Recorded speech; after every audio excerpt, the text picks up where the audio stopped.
बिस्मिल्लाहिर्रहमानिर्रहीम। आज के इस वीडियो लेक्चर का आगाज करते हैं। पंक्चुएशन रूल्स की वीडियो लेक्चर की सीरीज में ये चौथी वीडियो है हमारी। और इससे प्रीवियस वीडियो लेक्चर्स में हमने पंक्चुएशन के रूल्स में कैपिटलाइजेशन के बारे में बात की, हमने कोमा के रूल्स के बारे में बात की, इन्वर्टेड कोमास के बारे में बात की। इसके अलावा हमने कॉलन सेमी कॉलन के बारे में बात की। इस वीडियो लेक्चर में हम पैरेंथेसिस और ब्रैकेट के बारे में बात करेंगे कि उनका इस्तेमाल कहाँ पर होता है। बहुत कम इस्तेमाल है, लेकिन जहां पर होता है वो वहां पर ठीक होना चाहिए इसका इस्तेमाल। उसको हम किस तरह से एक्सप्लेन करते हैं, आइए देखते हैं अपने इस वीडियो लेक्चर में।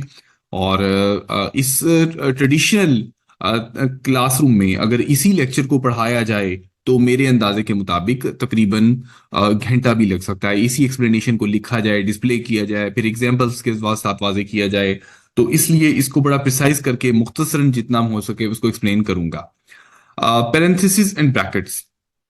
अब यहां पर आपके सामने देख ली, पैरेंथेसिस की जो सिंबल है वो ये वाली ब्रैकेट है, ठीक है। एग ब्रैकेट, यानी अब सिंपल अब कह लें कि दोनों इसको इस तरह से कर ले, जबकि इसको कंफ्यूज नहीं करना आपने दूसरी ब्रैकेट के साथ। ठीक हो गया।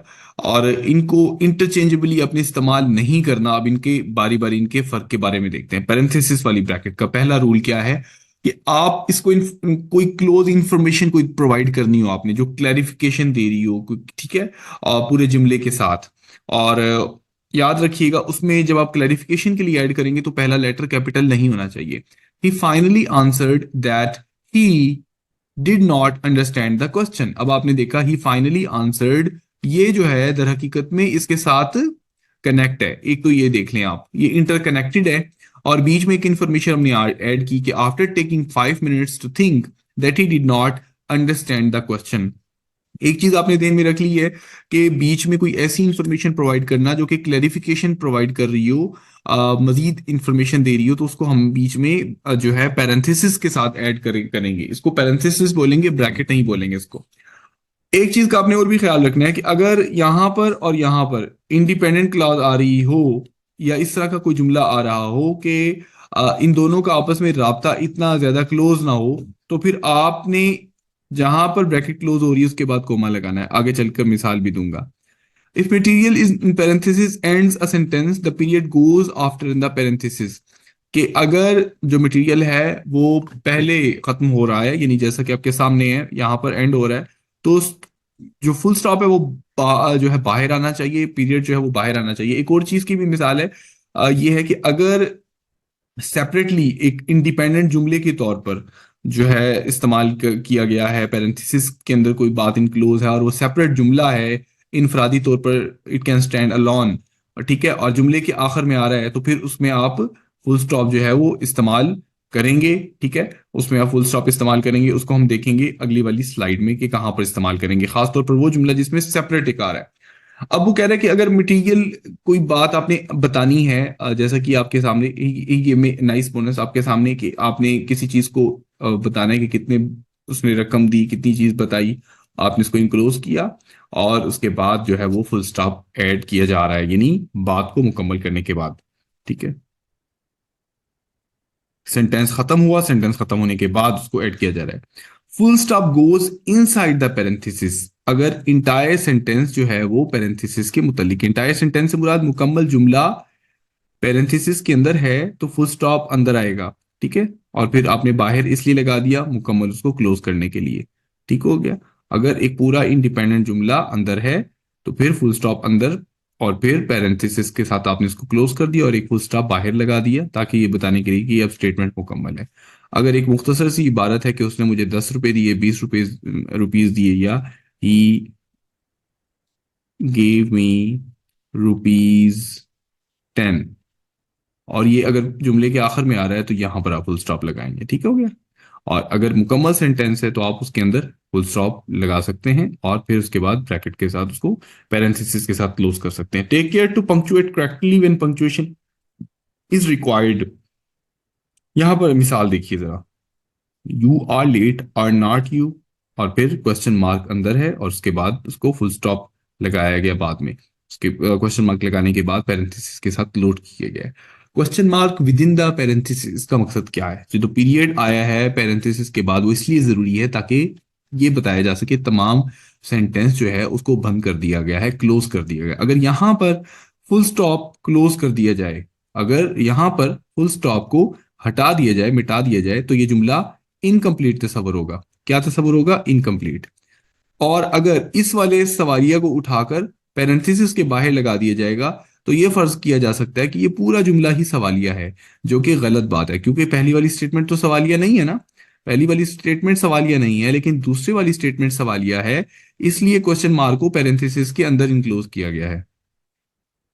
कोमास जो है पैरेंथेसिस के बाद आएंगे, पहले नहीं आएंगे, खासतौर पर उस जगह पर जहां पर बाद में आने वाला जो क्लॉज है वो पहले वाले की मीनिंग को आइडेंटिफाई कर रहा हो। ठीक है, ये बात हमने कॉलन के रूल में पढ़ी थी कि खास तौर पर कॉलन का इस्तेमाल वहां होगा जब बाद में आने वाली जो क्लॉज होगी वो पहले आने वाली क्लॉज को जो है वो आइडेंटिफाई करेगी। मिसाल के तौर पर कॉलन में हमने ये रूल पढ़ा था कि he had only one job to do, फिर हमने बीच में लगाया था कॉलन, और आगे हमने अगला जो जुमला था उसमें हमने क्या लिखा था? He had only one job to do colon, उसके बाद लिखा था टू लुक आफ्टर किड्स। बाद में आने वाले जुमले ने पहले आने वाले जुमले की वजाहत की, उन दोनों को सेपरेट करने के लिए हमने कॉलन का इस्तेमाल किया। इसके साथ ही आप ये भी देखिए कि यहां पर बाद में आने वाला जुमला पहले को अ, उसको मीनिंग फ्राहम कर रहा है, और उसके अंदर जो हमने पैरेंथेसिस में मजीद इंफॉर्मेशन इंक्लूड की है, उसके बाद हमने इसको कॉमे से सेपरेट किया है। बताने का मकसद ये है कि इस कॉमे को आपने अंदर वाली साइड पे नहीं लगाना और यहाँ पे पहले नहीं लगाना, बल्कि क्लोज होने के बाद जो है आप उसको लगाएंगे। पैरेंथिस जो है वो अमूमन आपने नोट किया होगा जो है वो अ, जो डेट्स अक्सर हम बताते हैं कि डेट्स जो है वो उसको हम ऐड करते हैं बीच में, मंथ्स ऐड करते हैं बाजू का, तो वो भी हम बताते हैं किसी शख्स की एज या लाइफ स्पैन को बताने के लिए। ठीक है, हम मेंशन करते हैं तो भी हम उसको पैरेंथेसिस में इंक्लूड करते हैं। इसी तरह साइटेशंस देते वक्त कि कौन सा हवाला कहाँ से लिया गया, तब भी हम जो है वो पैरेंथेसिस का इस्तेमाल करते हैं। अब यहाँ पर एक खास मिसाल देखिए कि शेक्सपियर की मशहूर सोलिलोक्वी जो है टू बी और नॉट टू बी, खुद कलामी पर एक लंबी एक इबारत है। शेक्सपियर के लिखे गए मशहूर जो प्ले है हैमलेट, उसकी बात की जा रही है, उसमें ये जो टू बी और नॉट टू बी है ये कहाँ पर मौजूद है? ये उन्होंने कहा है कहाँ पर? शेक्सपियर के एक्ट नंबर 3 सीन नंबर 1 और लाइन नंबर 59 में है। अब उसको उन्होंने पैरेंथेसिस में इनक्लोज करके बाद में फुल स्टॉप लगाया है। और ये अब यूं समझ लें कि साइटेशन देने का भी तरीकाकार उसको है, हवाला देने का भी तरीकाकार है। तो यूं यूं हाँ, किस तरीके से हमने हवाला देने के लिए भी कि भाई ये चीज कहाँ से ली गई है, कहाँ से मौजूद है, और उसको भी हमने मेंशन कर दिया है। इसके अलावा पैरेंथेसिस का एक और रूल ये है कि अक्सर सवालों को लिस्ट बनाने में या लिस्ट फराहम करने में भी इस्तेमाल किया जाता है। They ask me several question in the interview, question number 1, question number 2, question number 3, और हर क्वेश्चन के बाद फुल स्टॉप लगाने के बाद अगले क्वेश्चन को बताने के लिए बीच में एक डिजिट दिया गया और उसको पैरेंथेसिस से इंक्लोज करके अगला सवाल बताया गया है। तो ये जो है पैरेंथेसिस के मुख्तलिफ रूल हैं जो कि आपके जहन में होने चाहिए। अब ब्रैकेट्स के बारे में बात करेंगे। अक्सर लोग इंटरचेंजेबली ब्रैकेट्स और पैरेंथेसिस को जो है वो इस्तेमाल करते हैं कि शायद ये मिक्स है। ऐसा नहीं है, पैरेंथेसिस को पैरेंथेसिस बोलेंगे और ब्रैकेट्स को ब्रैकेट्स बोलेंगे। एक चीज का जो आप लोगों ने ख्याल रखना है, इनको ब्रैकेट्स को स्क्वायर ब्रैकेट्स भी कहते हैं। ठीक है, इनको स्क्वायर ब्रैकेट्स भी कहते हैं। ये अमूमन एडिशन, एडिटोरियल एडिशन के तौर पर इस्तेमाल की जाती हैं। एडिटोरियल एडिशन से मुराद ये है कि किसी शख्स ने किसी पुरानी किताब का दोबारा से जायजा लिया, जायजा लेने के बाद उसमें उसने उसको कुछ तब्दीलियां की, कुछ एडिशन किए, लेकिन वो पुरानी रवायत को बरकरार रखते हुए मजीद कुछ ऐड करना चाहता है, तो वहां पर ये ब्रैकेट का इस्तेमाल किया जाता है। कोटेशन के अंदर मजीद कोई क्लैरिफिकेशन प्रोवाइड करनी हो, किसी गलती की निशानदेही करनी हो, वहां पर इसका इस्तेमाल किया जाएगा। कोई मजीद एडिशनल इंफॉर्मेशन फ्राहम करनी हो जो असल बंदे ने ना लिखी हो, किसी और बंदे ने लिख के बीच में ऐड की हो गया। तो ये इंफॉर्मेशन जो है वो इस इन ब्रैकेट के अंदर ऐड की जाती है, जिससे ये जाहिर हो कि ओरिजिनल राइटर या एडिटर के बजाय राइटर के बजाय ओरिजिनल राइटर के बजाय किसी थर्ड पार्टी ने, किसी एडिटर ने उसको ऐड किया है। तो ये तमाम बातें हैं जो ब्रैकेट से या स्क्वायर ब्रैकेट्स इनको आप कह लें, ठीक है, जिससे जुड़ी हुई हैं और इनके बारे में आपको पता होना जरूरी है। ठीक है, तो ब्रैकेट्स ये कॉमन नहीं है, इतनी ज्यादा लेस कॉमन है, ठीक है। और ये कोटेड मटेरियल के साथ जो है वो इस्तेमाल होती हैं। और इसके अलावा अब हम इनके कुछ कुछ मुख्तसर से रूल हैं, उनको जरा देखते हैं। इंटरप्शंस के तौर पर इस्तेमाल की थी, मतलब इंटरप्शन, रुकावट, जहाँ पे आप कह लें कि जुमले को रोक कर कोई बात बतानी हो कहीं किसी जगह पर, ठीक है। और जहाँ पे हमें पता चले कि यहाँ पे किसी और ने इन्फॉर्मेशन ऐड की है, एक्सप्लेनेशन ऐड की है, तो वहां पर अब यहाँ पर फोर्स करें, एक लाइन पढ़ रहे हैं किसी जगह पर, किताब में ये लाइन आई है, 4 स्कोर एंड 7 years ago। अब आप कंफ्यूज हो गए कि ये क्या लिखा हुआ है। दर हकीकत में एडिटर ने ये एडिट करते हुए आपकी वजाहत देने के लिए ये बात को खुद से डाल दिया है कि भाई 4 स्कोर एंड 7, एक स्कोर में 20 होते हैं, 4 स्कोर मतलब 80 हो गए, 80 + 7 कितने हो गए, 87 हो गए। पुराने दौर में 4 स्कोर एंड 7 कहा जाता था, अब क्या कहा जाएगा, टुडे वी वुड से 87। तो ये एडिटर जिसने बाद में इस किताब को, जो पुरानी लिखी हुई है, इस इबारत को ऐड करते हुए ये वाली लाइन खुद से ऐड कर दी है, जिसको उसने ब्रैकेट के साथ इनक्लोज किया है, समझ आई। इसी तरह Bill shook hands with his son Ali. अब यहां पर ये जो इंफॉर्मेशन ऐड है, तो use of this kind of use of brackets actually refers to कि भाई ये अनक्लियर थी कि कौन सा किससे हैंड उसने शेक किए। तो एडिशनल कंटेक्स्ट मैंने प्रोवाइड कर दिया कि ये शख्स कौन है, ठीक है, इसका क्या काम है। तो ये इंटेग्रिटी को फराहम करने के लिए और ओरिजिनल कोट में वजाहत ऐड करने के लिए। इंटेग्रिटी से मुराद ये कि अगर इसके अंदर ये चीज ना ऐड की जाए, स्क्वायर ब्रैकेट, तो आज का कारी या रीडर, पढ़ने वाला, वो यही समझेगा कि ये जो है उसी राइटर ने लिखी है आज से 400 साल पहले, समझ आ गई। लेकिन इससे ये समझना होगा उसको कि ये उसने एडिटर ने बाद में लिखी है। ये लिखते और पढ़ते वक्त भी आपको बड़ा फायदा देगी।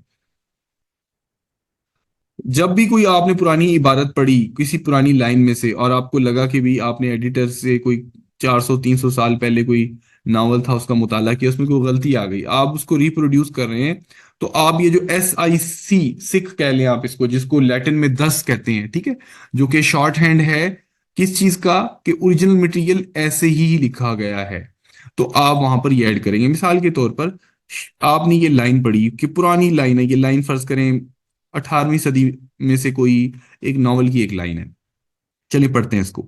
She wrote, I would rather die than be seen wearing the same outfit as my sister. अब आपने ये लाइन, 18वीं सदी की ये लाइन है, आप इस लाइन को रिप्रोड्यूस कर रहे हैं या इस लाइन का नया पब्लिशर शाया कर रहे हैं इस नॉवल का, तो आपने इटैलिक्स में SCIC, सिख ऐड किया, जिसका मतलब है लैटिन में 10, जिसका मतलब ये है कि ये जो गलती आ रही है ना, ये हकीकत में यहाँ पे क्या आना चाहिए, THAN आना चाहिए, देन।